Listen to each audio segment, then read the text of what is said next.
Bienvenidos una vez más a esta ya tercera lección de este curso de introducción a las Sagradas Escrituras. Hoy nos acompañan los alumnos que están haciendo el curso de manera presencial, o de manera, no, presencial, es virtual, perdón, pero lo están haciendo en tiempo real y estamos grabando esto para las personas que vayan a ver el video y vayan a hacer el curso en otro momento. Entonces, hoy vamos a hacer ya la tercera lección, Fe y Teología. Les invito a que se suscriban en el canal, en el botoncito que está abajo, y pueden dejar sus comentarios que yo los voy a estar leyendo en la medida en que ustedes pues, hagan sus preguntas. Pueden dejar sus comentarios abajo. Recuerden que para hacer el curso y recibir el diploma tienen que entrar a paideiacatólica.com y ahí van a poder acceder al curso, responder el cuestionario y al final de todas las lecciones van a poder obtener su diploma,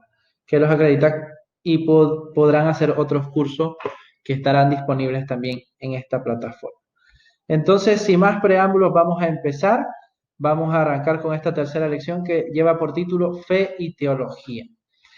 Vamos a, evidentemente, a hablar entonces de varios temas correspondientes a esta lección que está contenida en este libro de texto de don José Morales y don José Manuel Fidalgo, Introducción a la Teología, que es de la editorial EUNSA y como ya he dicho, pueden adquirirlo a través de Amazon o a través de la editorial, poniéndose en contacto con ellos.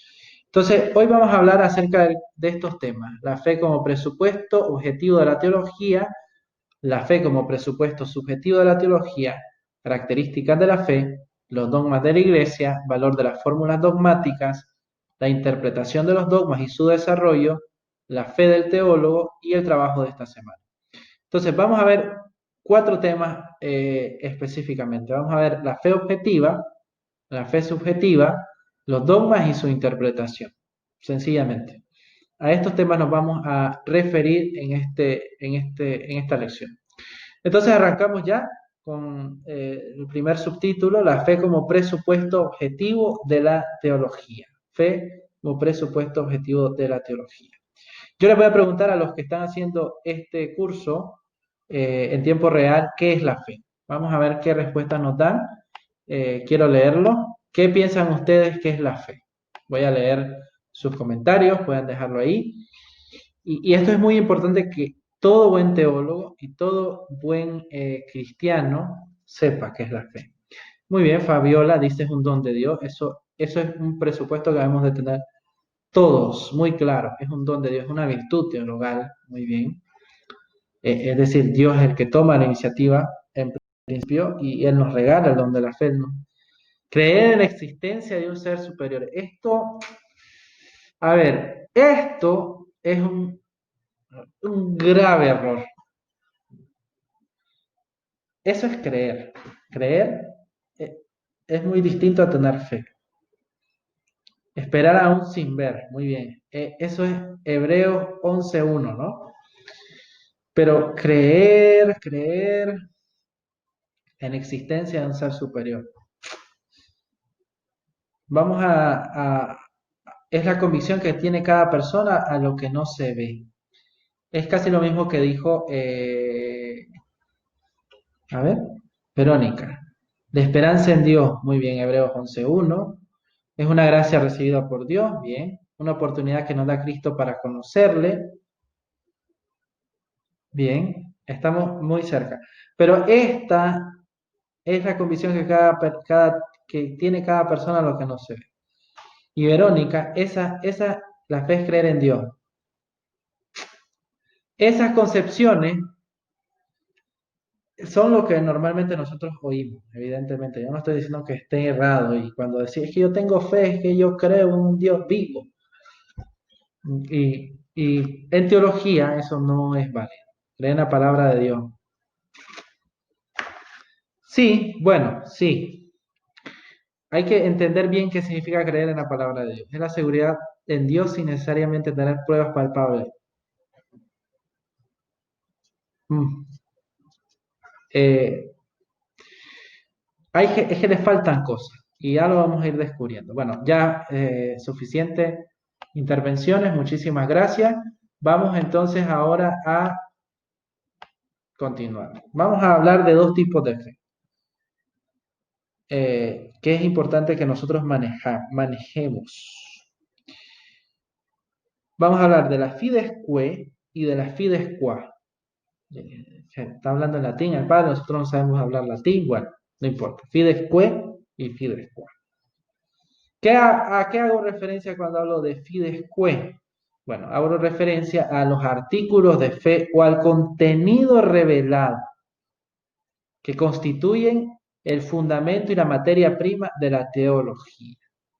Cuando yo hablo de fides que o de fe o artículos de fe, me refiero a lo que Dios ha revelado, al mensaje que ha dado, al contenido de lo que ha dado, a la materia prima. O sea, lo que Dios ha dicho, lo que Jesús ha dicho.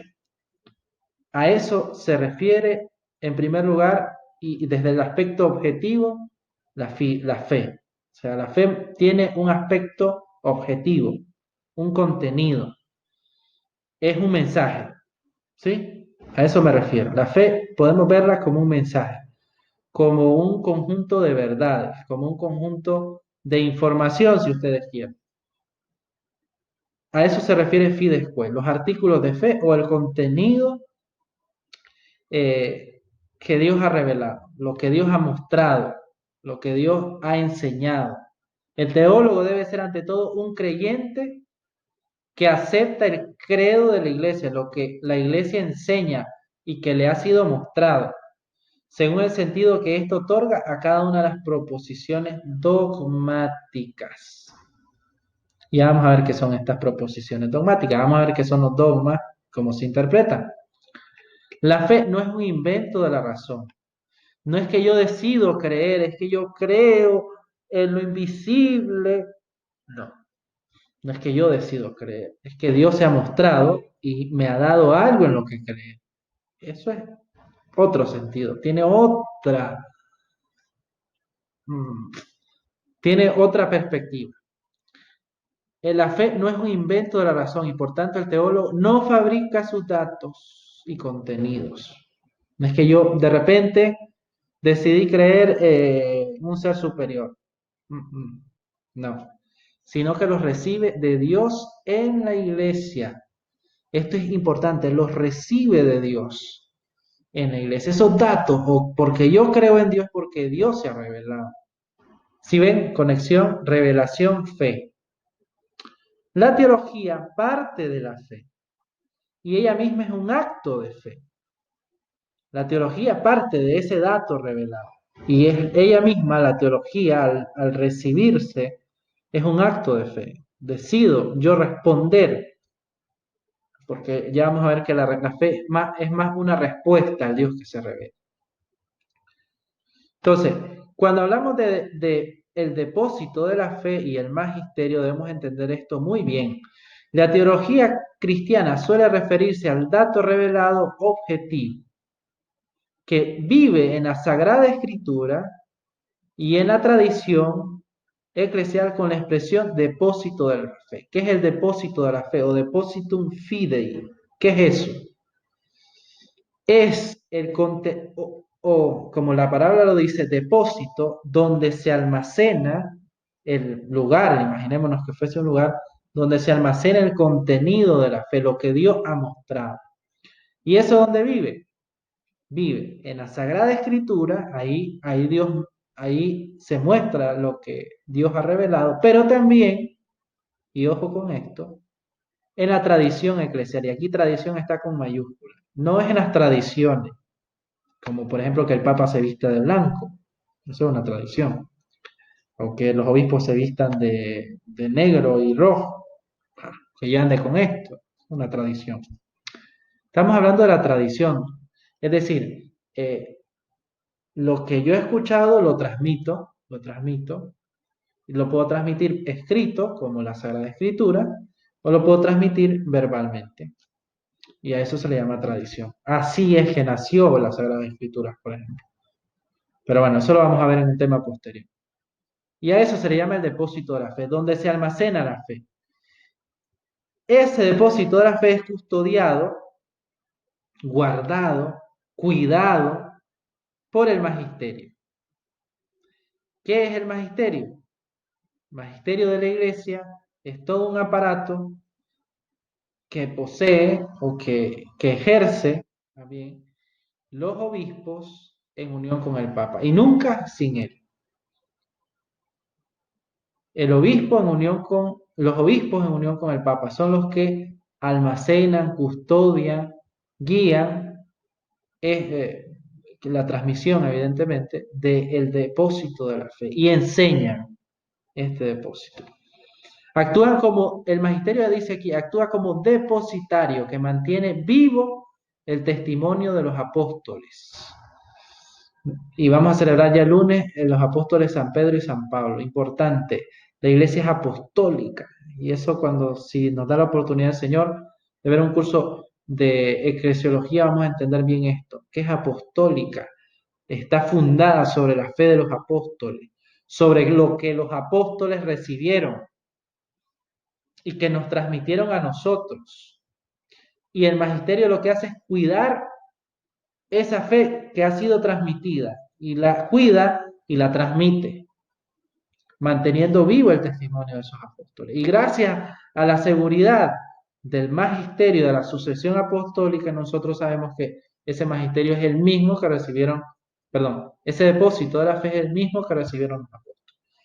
Pues a esto hace referencia la Fides Quae, a este aspecto objetivo, al contenido de la fe.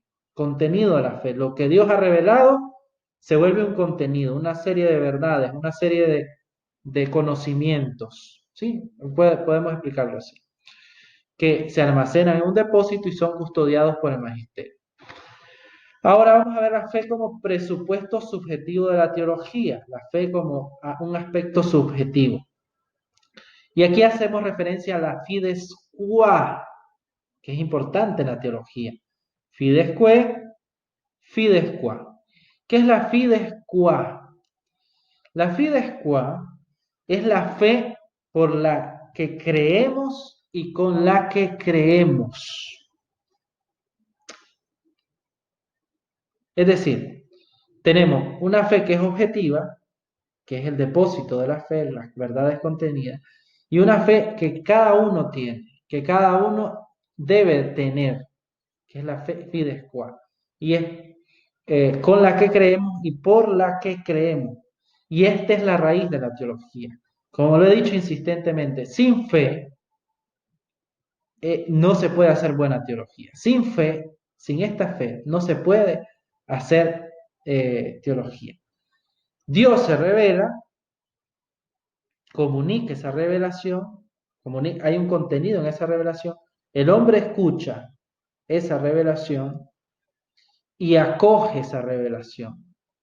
A ese movimiento de acoger la revelación y de responder a la revelación, una respuesta, un movimiento que va así, de bajada de parte de Dios y del hombre de su vida, porque el hombre responde, al responder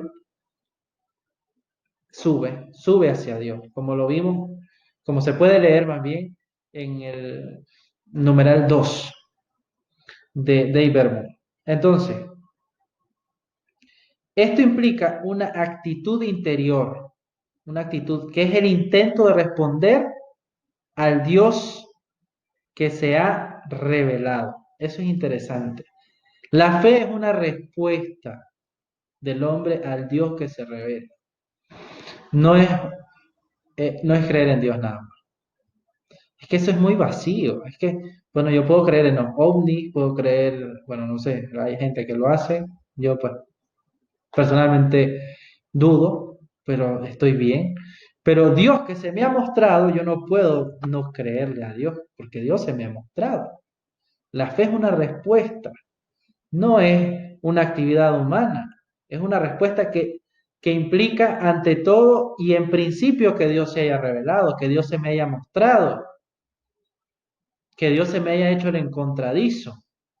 Eso implica la fe. Y podemos leer toda la Sagrada Escritura desde esa perspectiva. Pero al mismo tiempo, en principio, implica una respuesta y al mismo tiempo implica un acto personal. Pues el ser humano no cree en algo. Cuando hablo aquí acto personal no significa individual, sino de persona, una relación personal. El ser humano no cree en algo. Bueno, creo en Dios es una cosa, ya está. No, creo en alguien. Le creo a Dios. Eso es interesantísimo. Le creo a Dios. También implica obediencia. Implica la obediencia de la fe. Interesante. Mostrando a Dios el homenaje de su inteligencia y voluntad. Ahí les cito a Dei Verbum 5, que es muy importante que lo leamos, y de hecho sobre ese numeral es el trabajo que se va a realizar, Dei Verbum 5, y bueno, no lo voy a explicar porque entonces sería, ya aquí les estoy dando pautas para que ustedes cuando lean Dei Verbum 5 eh, puedan desarrollar qué es la fe. Entonces vamos a hablar de las características de la fe. Son muy sencillas. Aquí tenemos, vamos a poner esta aquí se ve. Entonces, en primer lugar, la fe implica un acto de asentimiento. Esto. El creyente acepta verdades y misterios que no son evidentes para la razón. Entonces, el creyente rinde el homenaje de su inteligencia y voluntad. Este aspecto intelectual de la fe significa que la fe es un conocimiento cierto, no es una simple opinión, y no se agota en la confianza en Dios. El creyente acepta e incorpora su visión de la realidad a verdades concretas. Y como les digo, no solo es que se cree en algo, sino le cree a alguien. Y este asentimiento implica contenidos concretos, por ejemplo, el misterio de la Trinidad, el misterio de la divinidad de Jesús, el de la Eucaristía. Por ejemplo, esos misterios a la luz natural de la razón son imposibles de creer. Que Jesús, una persona divina, inclusive una persona humana, esté realmente presente en el pan consagrado es imposible aceptarlo a la luz natural de la razón, y que eso es imposible. Si yo no escucho eso de Dios, la fe viene por el oír, dice San Pablo, si yo no escucho eso de parte de Dios, yo simplemente no voy a responder y a creer en eso. Mi cerebro no va a procesar eso. Es imposible que alguien llegue a decir, no es que yo creo a la luz natural de la razón, que ese pedacito de pan es Jesús.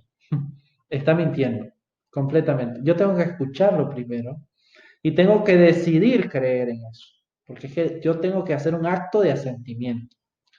Pero es también un acto libre, implica la libertad. Dios no te obliga a creer, Dios no te pone un puñal para creer. Dios no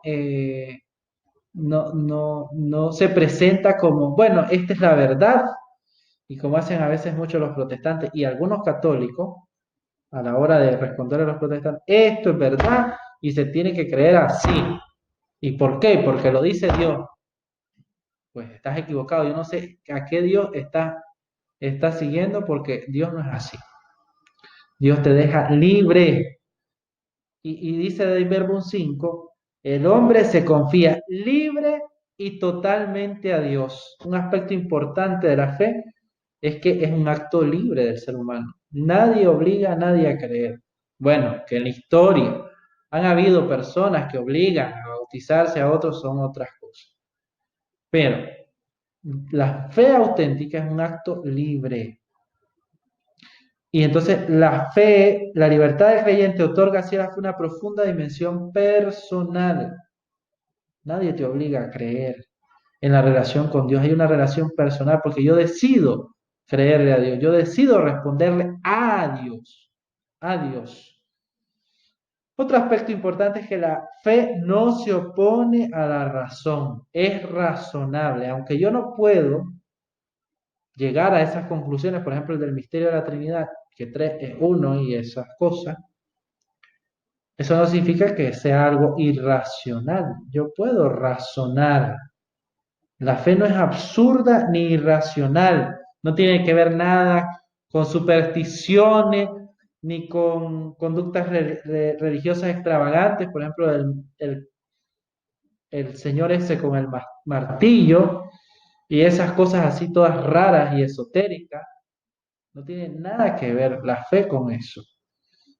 E inclusive el aspecto de los milagros hay que verlo muy, un teólogo ve con ojos críticos un milagro. Existen evidentemente y la iglesia sabe que existen los milagros, que Dios interviene en la naturaleza, pero no existen tanto como los que creemos, porque Dios suele intervenir poco y en muy pocas ocasiones, en aspectos así. ¿Por qué? Porque Él ya tiene una ley y solo responde a infinita misericordia de su parte, pero bueno, o a un plan ya establecido. Pero la fe es razonable. Y la fe es un don sobrenatural, es un don gratuito. Esto no me aparece en las diapositivas, disculpen. Es un don gratuito, es un don sobrenatural. Es Dios quien decide revelarse, es Dios, como ya lo decían ustedes, es Dios quien decide mostrarse, es Dios quien se acerca al hombre y es Dios quien hace al hombre capaz de creer en él. Bueno, el hombre es capaz de creer en Dios por su propia naturaleza, pero fue creado por él. Entonces, debemos entender que si nosotros creemos, yo hoy lo predicaba, no es porque nosotros seamos buenos o los mejores, es porque Dios ha tenido misericordia con nosotros. Y la fe implica un modo de vivir, no es, bueno, ahora yo creo y hago lo que quiero con mi vida.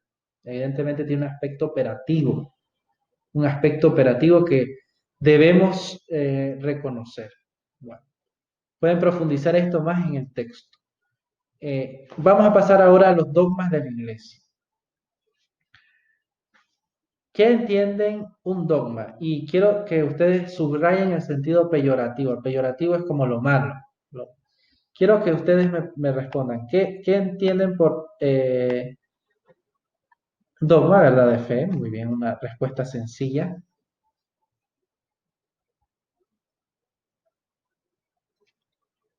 A ver, verdad de fe. Muy bien.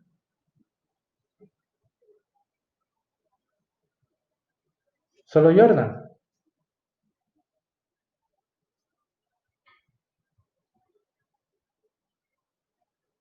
Vamos a ver. Una verdad que debe aceptarse por la tradición que nos muestra la iglesia. Que debe. Ajá. Eso está interesantísimo. Debe. O sea, es obligado a aceptar. Pensamiento que tenemos por cierto. Bien. Expresión de fe dentro de la iglesia. Bien. Lo que se ha revelado y en lo que creemos. Muy bien, Sandrita. Más o menos por ahí. Ya vamos utilizando terminología teológica. Revelación. Es un reconocimiento de la iglesia. Son verdades de fe reveladas por la palabra de Dios a la iglesia católica. Y por la palabra de Dios, recuerden que cuando decimos palabra de Dios, nos referimos en teología, no a la Biblia, sino a una persona, a Jesucristo. Bien, muy bien. Me gusta mucho esto de Orlando, que debe aceptarse. Y cuando decimos, es que sos dogmático, sos cerrado, sos, es algo que no está escrito en la Biblia. Eso está interesante. No está escrito en la Biblia, no existe, es malo, eh, no es verdad. Son aprobados por el Vaticano y todo por Cristo que se ha revelado. No está escrito en la Biblia, eso es mentira, eso no tiene fundamento, Dios no lo dijo, eso no es así. Si no está escrito en la Biblia, entonces, ¿y qué? ¿Una Biblia puede acaparar a Dios? Esa es mi pregunta. ¿O puede acaparar todo el depósito de la fe? Como lo hemos visto, todo lo que Dios ha revelado. Un libro. ¿Creen ustedes eso posible? Bueno, ese es el sentido peyorativo. No. Que no esté escrito en la Biblia no significa que no sea verdad. Es que esté todo. ¿Y dónde está en la Biblia? ¿Y dónde está en la Biblia? ¿Y dónde está en la Biblia? Oye, el coronavirus no está escrito en la Biblia y está aquí. Y es verdad. La verdad de fe que deben ser aceptadas por todos los católicos. Bueno, eso, mm, sí, verdad de fe. Yo estudio teología dogmática, entonces más o menos vamos. Ahí es donde se pierden los protestantes, sí. Exactamente. ¿Dónde está en la Biblia? Pero, ¿y los católicos? Y es que ¿a dónde está en la Biblia? Todo, fundamento bíblico. Y bueno, es que, ¿qué tanta necedad por el fundamento bíblico? Es que yo creo que es más importante la Biblia que Dios mismo. Y eso se llama biblismo. Bueno, seguimos. Sí, sí, sí. Vamos a ver. Seguimos. ¿Qué es un dogma en sentido peyorativo? La religión cristiana, y esto lo quise mostrar así, así en texto, porque lo quiero explicar bien y espero que se entienda, es una religión dogmática. Pero vean bien, no es una religión cerrada y que esto se tiene que creer así y que el mundo tiene que arder si no cree en esto. Es que no, la fe no es obligatoria, es una opción, es una propuesta de parte de Dios. En el sentido en que los misterios revelados son expresados por la iglesia en unas fórmulas de fe. ¿Qué son los dogmas? Fórmulas de fe. Y son pocas, que traducen las verdades divinas al lenguaje humano. Fórmulas de fe que traducen las verdades divinas al lenguaje humano. Sencillo.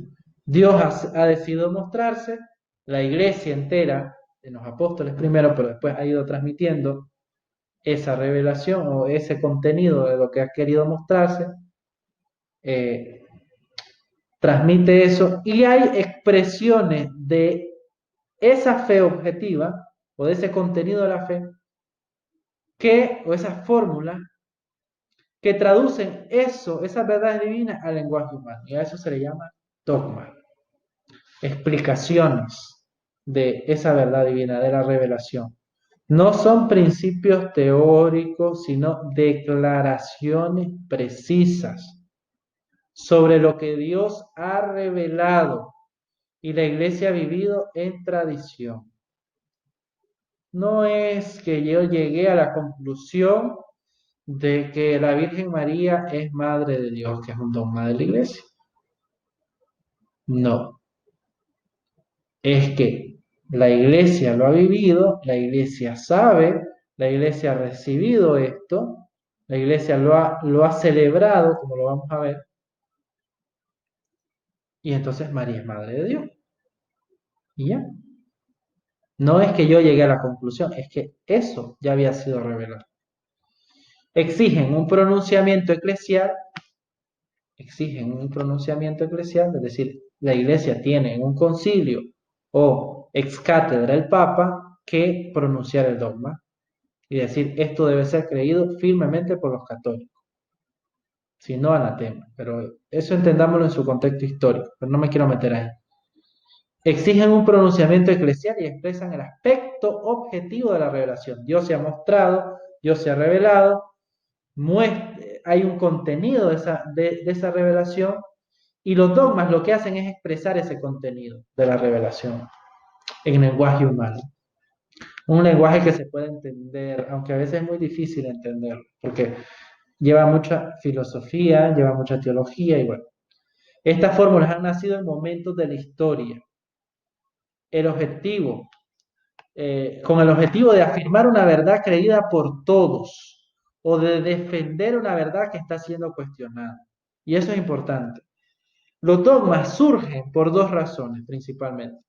Por decir, bueno, esto es una verdad que ha sido creída por todos y debe seguir siendo creída por todos, o la iglesia afirma un dogma porque se está cuestionando una verdad, y sencillamente. Son necesarios para guiar y custodiar la fe del cristiano y para que los mismos puedan ser guiados por principios y normas seguras en las que creer. Para guiar y custodiar la fe del cristiano. Eso es importante. O sea, para que los cristianos no se pierdan, Y entonces decimos, es que esto tiene que ser creído así. Encierra un componente eclesial, evidentemente, pues expresan la fe de la iglesia. No es que al Papa ahora se le ocurrió decir que, qué sé yo, que, bueno, San José es inmaculado. Y hay gente que cree que San José es inmaculado. Y está bien que lo crean. Y yo no lo cuestiono. Razones tendrá. Pero eso ha sido creído por la iglesia durante toda la historia. Pues no lo sé, habría que investigar, habría que consultar, habría que ver. Y entonces el dogma de la Inmaculada Concepción de San José, pues por eso no se ha proclamado. ¿Sí me entienden por dónde voy? La iglesia, esto implica un depósito de la fe de la iglesia, a quienes fue depositada la custodia de la misma fe. La iglesia custodia la fe, ese contenido de la fe, y ella lo expresa y lo cuida, por eso declara dogma. Por eso, sin estas fórmulas que custodian la misma fe, es muy peligroso, ojo ahí, acercarse a estudiar las Sagradas Escrituras, y aquí me disculpan, la tradición debe llevar mayúscula, y la misma tradición. Es muy peligroso. ¿Por qué? Porque la iglesia me está diciendo, bueno, Jesús es Dios y hombre verdadero. Una, una sola persona con dos naturalezas. Pero yo leo el capítulo primero de San Juan y lo leo en un griego raro. Y digo, en el principio existía la palabra y la palabra era Dios y la palabra era Dios. Y yo traduzco y la palabra era un Dios. Ah, ya. Y bueno, este Dios y hombre verdadero, ahora me parece como que este Dios, hombre verdadero, es un semidios. Bien, los arrianos, o los testigos de Jehová, que traducen así San Juan 1:1. Y entonces me pierdo, porque como yo no tengo la capacidad y no he escuchado lo que la iglesia me va enseñando, comienzo a inventar cosas, comienzo a decir, no, es que esto es así. Y me pongo yo en el lugar de la iglesia, sin yo ser el depositario en primer lugar de la revelación, sin ver el testimonio apostólico, sin estar anclado al testimonio apostólico. Entonces me pierdo y no estoy siendo conducido por lo que la iglesia enseña. Entonces, el valor de las fórmulas dogmáticas. Esto vamos a ir un poco más rápido para ya terminar. Las fórmulas dogmáticas mantienen siempre el mismo sentido que tenían al tiempo que fueran definidos por la Iglesia. A lo largo de la historia de la Iglesia se han definido varios dogmas. La gran lista de los dogmas, el credo es una gran lista de dogmas. Creo en Dios Padre Todopoderoso, Creador del cielo y de la tierra, creo en Jesucristo, su Hijo, nuestro Señor, que fue concebido por obra. Todo eso son dogmas. El credo es la gran lista de los dogmas. Eh, el Vaticano primero subrayó el carácter infalible del dogma. No, y el Vaticano primero decía que no pueden, por tanto, recibir alteraciones. Esto es una verdad de fe, ya está. Y eso lo seguimos creyendo. El dogma es infalible. Una vez que la Iglesia, por medio de un concilio o con el Papa ex cátedra, pronuncia un dogma, nosotros debemos de saber que eso es una verdad de fe infalible. Juan Pablo II no dio un dogma, no, Benedicto XVI tampoco, Pablo VI tampoco, Juan XXIII tampoco, Juan Pablo I menos, Francisco no ha dicho ningún dogma. El último dogma que se pronunció fue en 1950 por el Papa Pío XII, el dogma de la Asunción. Es el último, o sea, hace ¿cuánto? 70 años. Y es muy extraño que los papas hagan o definan un dogma. El Concilio Vaticano II, en cambio, dice que sí, se mantiene el fondo inmutable de la fe, pero añade que se puede expresar de maneras distintas, porque el dogma es una verdad de fe, como lo han dicho, es una expresión de esa fe, una fórmula de esa fe, que durante el tiempo puede ser expresada de otra manera, puede ser explicada de otra manera, puede comprenderse mejor después en la historia. Por ejemplo, los dogmas de Calcedonia, los dogmas cristológicos, hoy son entendidos mucho mejor por el avance de la teología y por el avance inclusive de la actividad magisterial de la Iglesia, y se ha venido interpretando mejor. El mismo dogma de Calcedonia, bueno, para los que no manejen qué es Calcedonia, es un concilio donde se explicó esto de la cristología, de las dos naturalezas de Cristo, de la única persona, y luego Santo Tomás, por ejemplo, 8 siglos después lo explicó mucho mejor, el dogma del pecado original, que fue eh, establecido ya como tal hasta el Concilio de Trento. O sea, todo eso, ustedes sepan que son dogmas. Ya, no los quiero llenar su cabecita de cuestiones. Lo interesante es que nosotros podemos interpretar el dogma y a partir de esa expresión del dogma, explicarlo mejor hoy. Y eso lo podrán hacer 20 siglos después, nuestros hermanos católicos que vivieron 20 siglos después, si es que llegamos a 20 siglos después, si no es que se acaba el fin, se acaba el mundo en unos días, mañana o hoy, no sé. Bueno, ahí viene la parosía, ¿no? La interpretación de los dogmas. Entonces hay unos principios básicos para interpretar los dogmas que los voy a enumerar rapidísimo. Pueden leerlo, ahí está disponible en el texto. Principio, interpretarlo en la totalidad de la doctrina y de la vida de la iglesia. Importante. La iglesia es la depositaria, toda la iglesia, y no se puede interpretar al margen de la iglesia los dogmas. Hay que entender cada dogma en el conjunto de todos los demás. Esto es lo bonito de teología, de estudiar teología, que yo estudio el dogma de la Trinidad y ese dogma me explica el dogma de Cristo, me explica el dogma de la Virgen, me explica el dogma del purgatorio, me explica o sea, todo está súper conectado. Y es como una gran red de verdades. Y uno va viendo, todo gira en torno a la Trinidad, pero uno va viendo cómo todo se explica a partir de los dogmas. Y voy viendo y relacionando y es muy apasionante. El lenguaje dogmático es analógico, esto lo voy a explicar mejor en otro tema, cuando hablemos de lenguaje y teología, pero ya vayan viendo que es analógico, es decir, que no es unívoco, tiene una sola dirección y esto es así, ni es equívoco, que tiene varias interpretaciones, es analógico. Lo explicaré mejor esta parte, disculpen, eh, cuando hablemos de teología y lenguaje. Se deben excluir completamente las concepciones puramente simbólicas, no son símbolos, son verdades de fe y deben ser creídas así. Y la interpretación y comprensión de los dogmas no es una mera interpretación intelectual, sino un esfuerzo espiritual dirigido por el Espíritu Santo. Yo creo un dogma, lo interpreto, lo analizo, lo explico, no solo como una actividad intelectual, sino como un esfuerzo del Espíritu Santo que me está ayudando a, en definitiva, predicar y enseñar lo que la Iglesia cree. ¿Por qué se definen los dogmas? Específicamente aquí yo les señalo tres, pueden haber otras razones. La controversia teológica, hay una disputa entre un obispo, un prepítoro, un teólogo y la iglesia en general.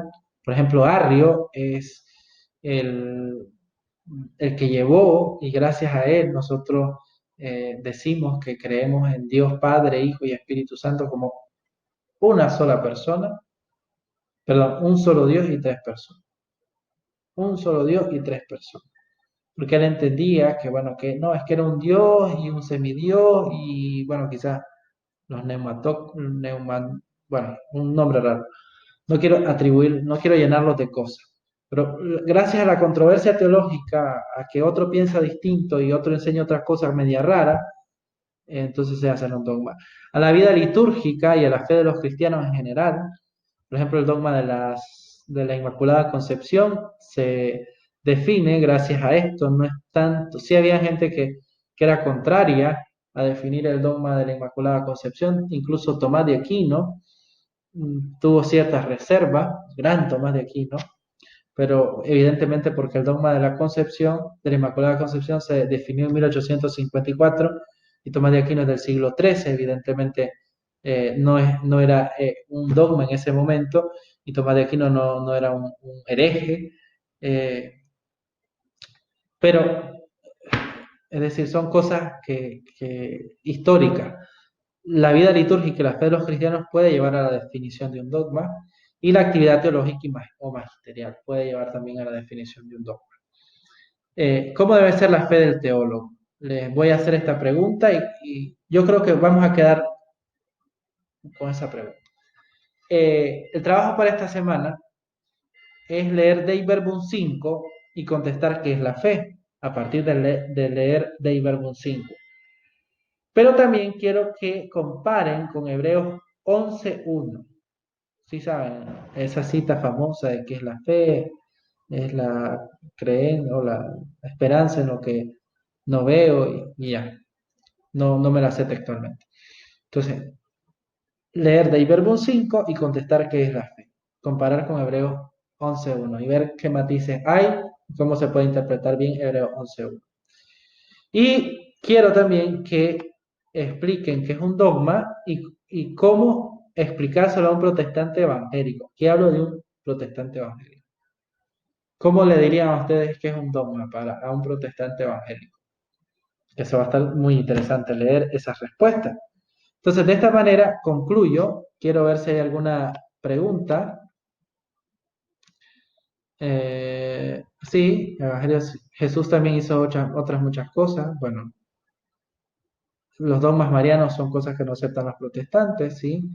Si no sigues el dogma que son las enseñanzas de la iglesia, pues no sos católico, serías un hereje. Hoy ya utilizar herejía como tal ya no se utiliza mucho. De hecho, un hereje como tal es alguien que es católico y rechaza luego la herejía como tal, pero bueno, los protestantes serían herejes, sí. Y ya. ¿Tienen alguna pregunta con respecto a este tema? ¿Qué les pareció? ¿Algún feedback? Eh, ¿Algo en lo que mejorar? También es importante. ¿Alguna pregunta que haya que matizar? Los leo.